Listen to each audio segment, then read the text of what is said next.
సతీష్ కుమార్ అనుమానాస్పద మృతి. తాడిపత్రి సమీపంలో రైలు పట్టాల పక్కన మృతదేహం. తల వెనుక భాగంలో పదునైన ఆయుధంతో కొట్టిరట, గాయాలున్నాయి. ఆయనది హత్యేనని పోలీసులు ప్రాథమిక అంచనాకు వచ్చిండ్రు. మృతుడు రైల్వేలో సీఐగా పనిచేస్తున్నాడు. తిరుమల తిరుపతి దేవస్థానం మాజీ ఏబిఎస్ఓ అని చెప్పేసి ఒక వార్త కనిపిస్తూ ఉంది.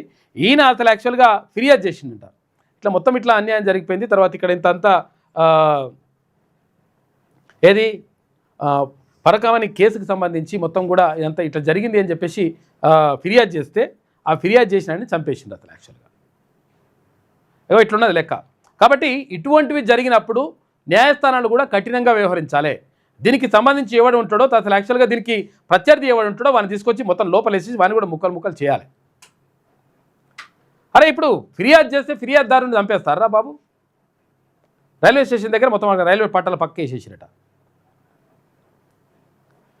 తిరుమల పరకామణిలో చోరీకి పాల్పడ్డ కేసులో ఫిర్యాదుదారుడైనటువంటి అప్పటి assistant vigilance security officer Satish Kumar అనుమానాస్పద స్థితిలో మృతి చెందాడు. ఈ కేసులో తిరుపతిలో సిఐడి ఎదుట విచారణకు హాజరయ్యేందుకు రైల్లో బయలుదేరిన ఆయన శవమై తేలాడు. ప్రస్తుతం గుంతకల్ రైల్వే స్టేషన్లో సిఐగా సతీష్ కుమార్ గతంలో తిరుమల తిరుపతి దేవస్థానం ఏవిఎస్ఓగా పనిచేశారు.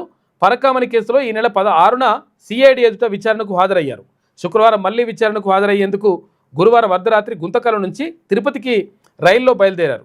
తాడిపత్రి మండలం కోమలి రైల్వే స్టేషన్ సమీపంలో పట్టాల పక్కన శుక్రవారం ఉదయం విగతజీవిగా కనిపించాడు.